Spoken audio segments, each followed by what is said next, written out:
Heldur, það kom með það í bikarhelgin. Hvernig eru tilfinningarnar í þið núna? Bara mikill spenningur. Það var kannski að reyna að halda spenninu niðri, það var enda nokkri dagir í leikinn. En bara verður skemmtilegt vonandi og við erum á fullu undirbúningi. Þú sagðir í seinsta viðtali þetta var fyrsta stóra bikarhelgi í dálítið langan tíma.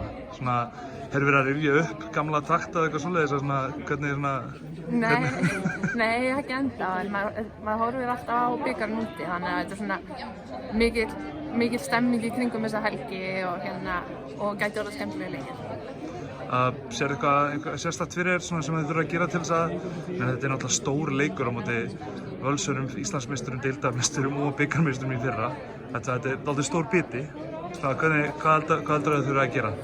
Bara fyrst og fremst hugsa sjálf okkur. Við þurfum að spila okkar besta leik til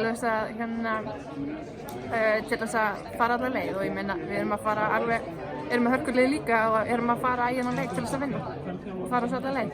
En byrjum á leiknum á 15. daginn og svo pælum maður í hinu. Munt þú kannski bara ætla að fylgjast með öðrum leikjum í bikar? Allir yngri flokkarnir, allar svona upprennandi og efnilega stúlkur sem eru að fara að koma upp og myndu fylgjast með einhvern leikjum þar? Já, algjörlega. Mun vera hérna ef ég get eitthvað og svo náttúrulega verið að sýna alla leikina á YouTube. Þannig ég mæli með fyrir alla að fylgjast með og sjá bestu lið landsins. Er búið að selja alla 500 miðana fyrir KR? Ég er ekki með á hreinu, þannig að þú var að spyrja að banna eftir. Sjá hvað þú sem er tölur. Allt í lagi, takk fyrir þetta.